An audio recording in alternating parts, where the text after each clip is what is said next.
Black Grifts do matter. You may remember Patrice Cullors. She's one of the co-founders of the organization of Black Lives Matter, and she has described herself as a trained Marxist.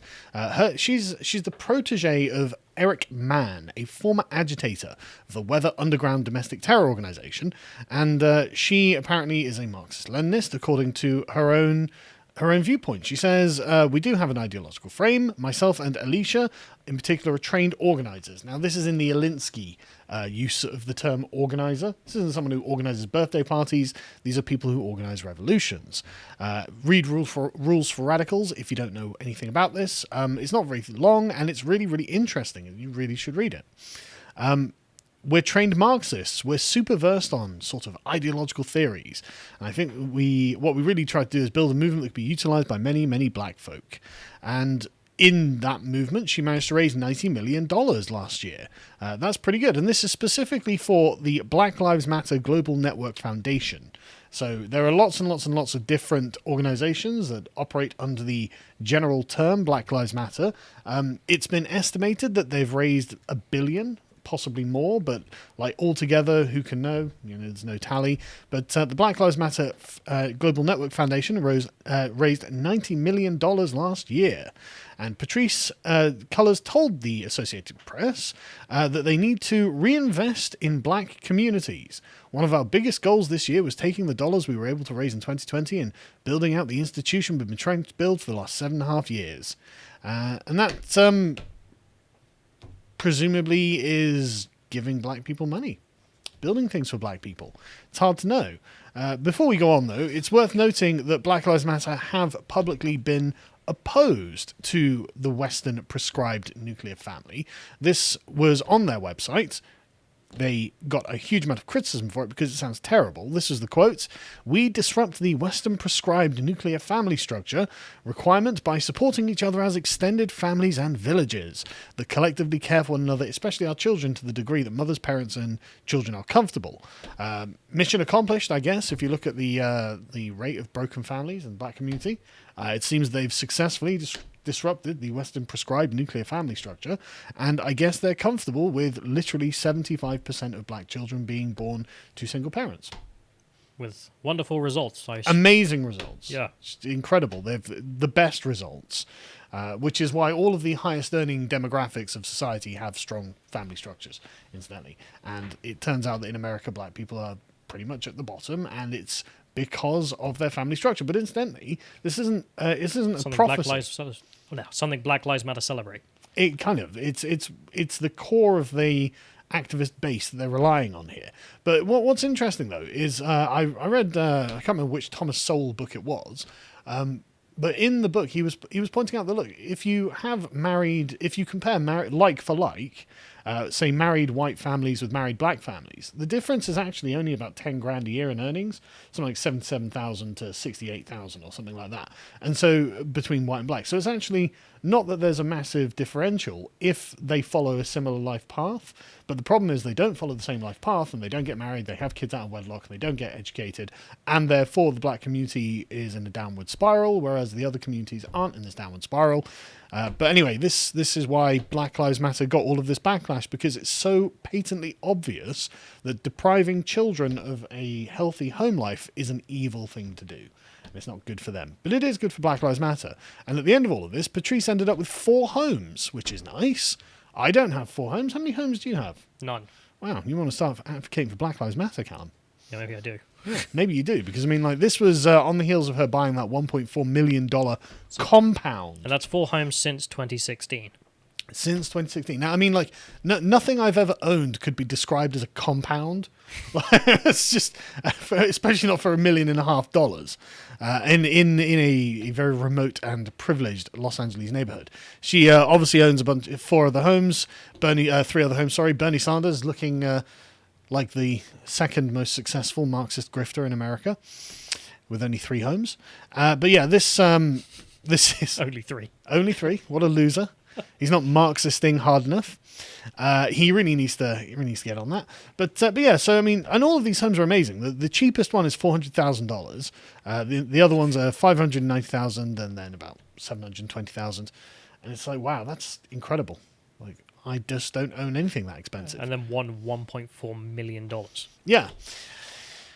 And so, the backlash from this was cynical, but predictable and valid. Because the question is, hang on, how do you, a trained Marxist, who's an activist, professional activist, for a massive organization that's seeking to improve black lives, how are you ending up with this amount of wealth? And she came out and said, look, it's fine.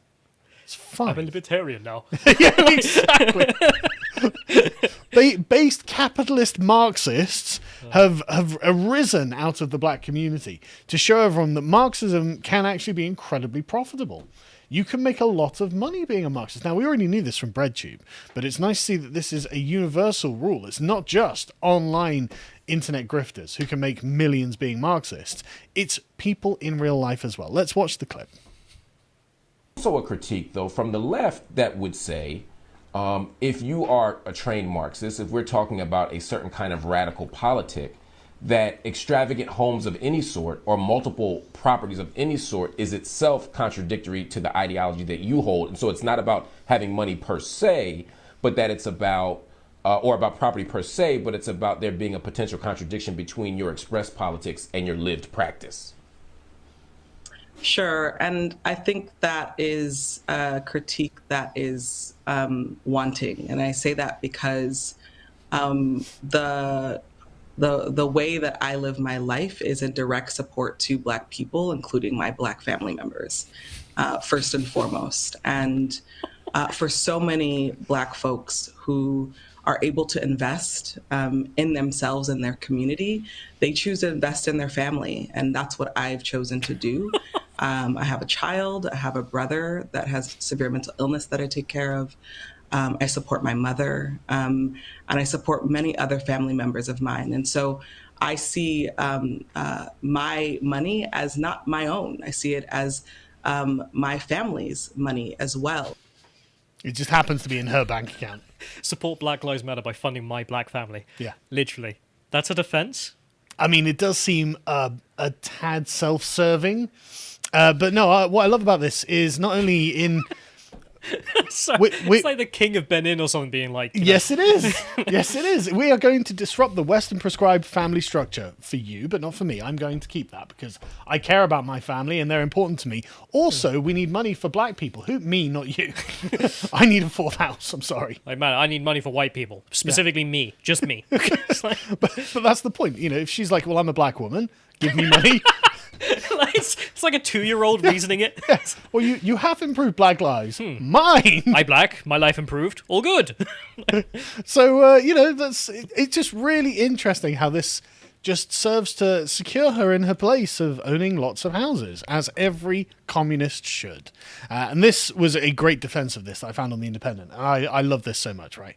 So why exactly do you think that Black Lives Matter founder Patrisse Cullors shouldn't live in a multi-million-dollar house? What's the answer, Callum? Because she's a trained Marxist. No, because you're a racist. That's for why. God's sakes. Obviously, look at who's written this. Of course it's because you're a racist. Yeah. When I first heard about the controversy surrounding Cullors' wealth, it gave me pause.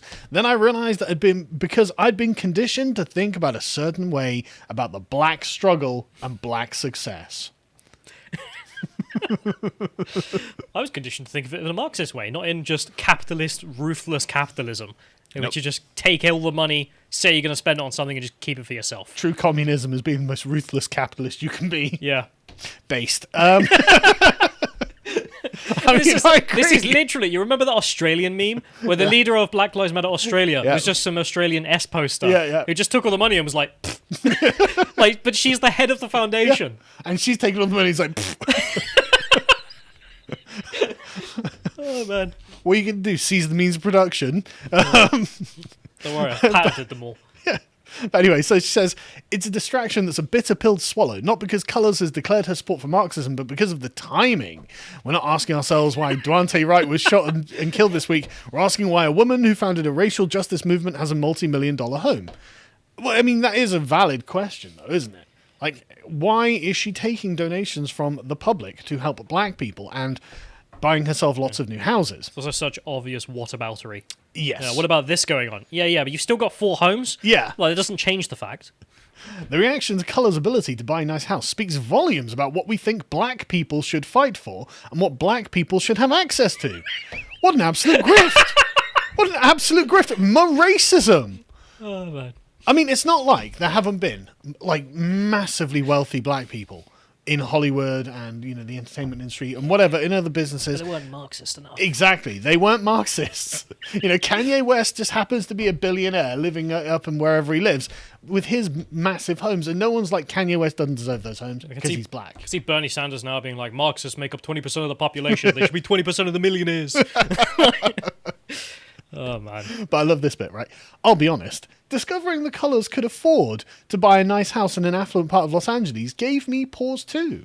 As an LA resident, I'm acutely aware of the city she and I both live in is struggling with homeless rates that have increased exponentially since the pandemic began. She doesn't say it, but I don't doubt that disproportionately affects people of colour. Don't know why she left that out all of a sudden, but anyway, right? The increasing number of homeless encampments on the drive between my home and my kids' school is, quite frankly, heartbreaking. Whoa.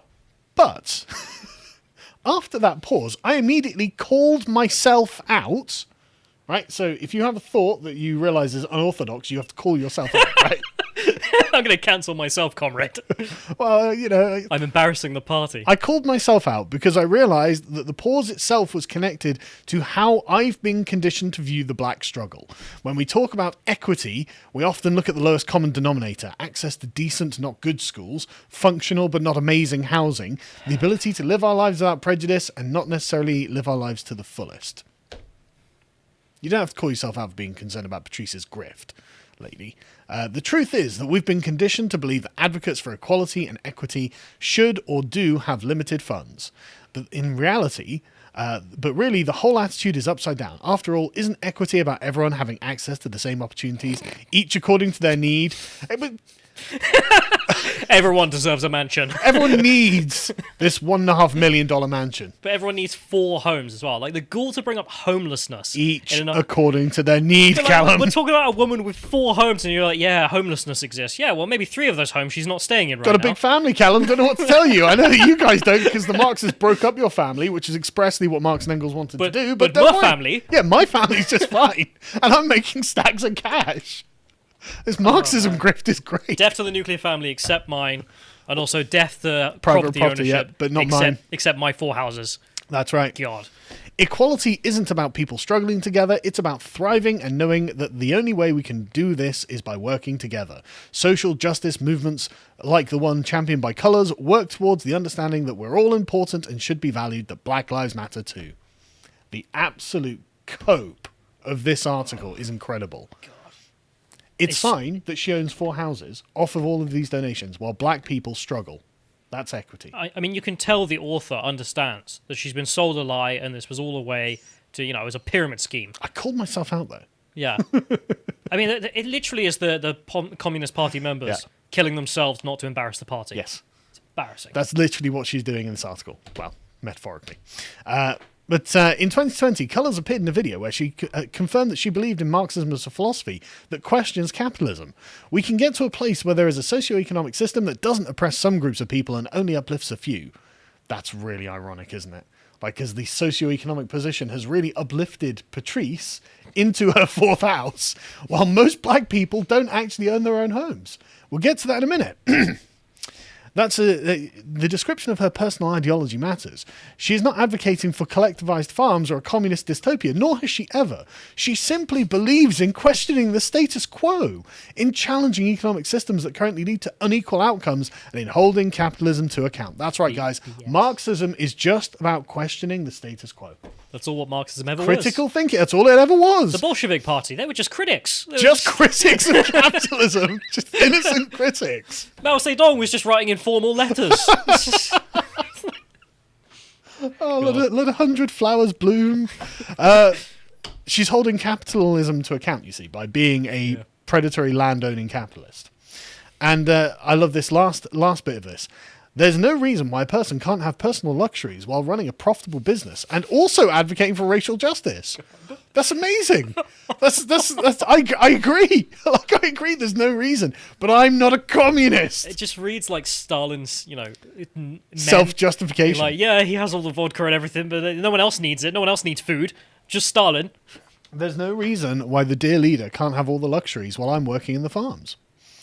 There's no reason why one shouldn't find some facets of Marxism fascinating and intellectually interesting, and others not at all, while at the same time living within a capitalist society. All of these subtleties and nuances are allowed in a person's life while they believe and fight for anti-racist causes at the same time. That's right. I can't think of a better way of showing that you're dedicated to anti-racist causes than making tens of millions of dollars and living in mansions.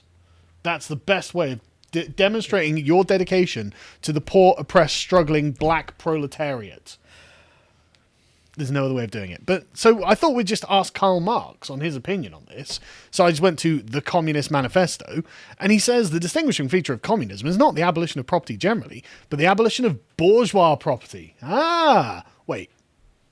I think a mansion might count as bourgeois property. 1.4 million in market value. I mean, honestly, I think all of the homes count as bourgeois property, actually. I mean, the minimum being 400,000. Yeah, 500,000 upwards. I'm pretty sure it is.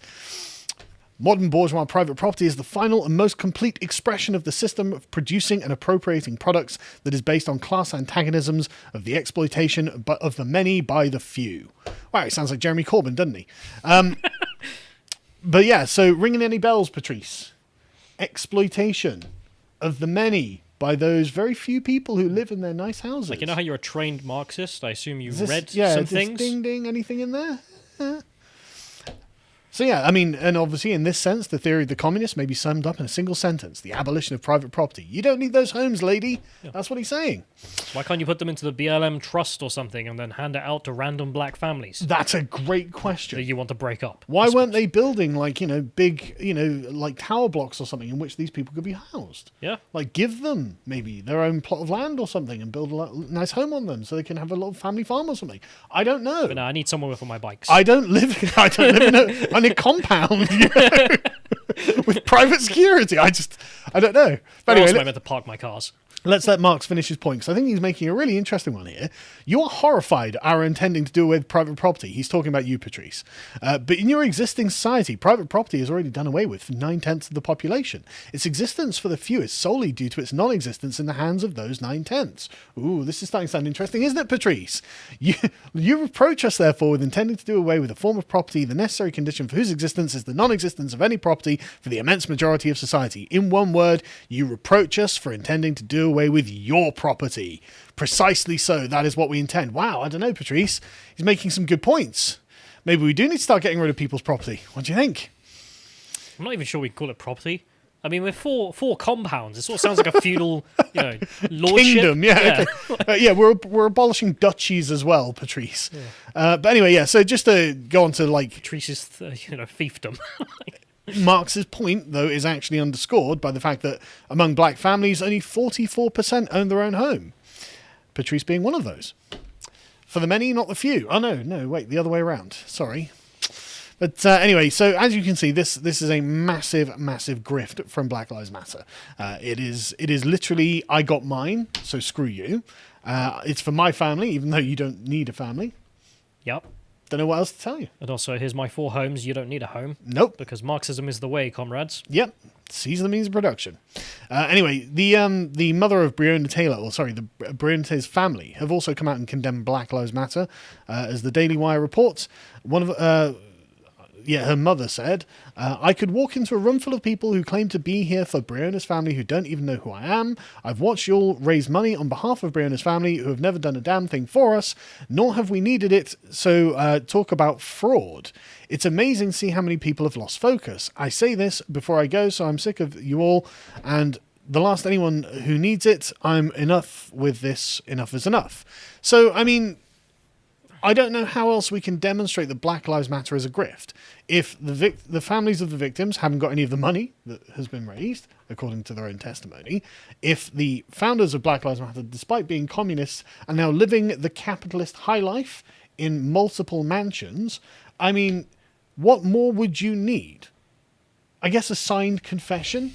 This was a big grift, signed Patrice? But I do have to disagree. I mean, I'm sorry to disagree, but disagree with her mother on one point, though. She said they've all lost focus. They never lost focus. They had a sole goal they were getting on, which is lots of money and also lots of power. Yes. And they've got there. But they did lie to her, and they lied to her that they had a focus on helping black lives. So, I mean, if she believes that they were helping black lives, then from her perspective, they have lost focus. From their own perspective, they're doing a great job. They've tremendously raised a few black lives. And they've done their bit for the community. Me, my husband, my sister, our kids, we're doing great. They got 4 homes to fill. That's not enough. Got to pull in the extended family. Well, I imagine she's got them to hand. But that's the point, isn't it? It's like this is all a massive, massive grift. And these people knew what they were doing. They're not actually communists, which, I mean, I should be pleased about, really. Like, I don't really want to see communists succeeding, but I mean... Well, I do kind of love seeing them become the ultra-capitalists. It does always amuse me to watch them join the bourgeoisie. If you enjoyed this segment from the podcast of the Lotus Eaters, you can watch the full broadcast live every weekday at 1 PM UK time on lotuseaters.com.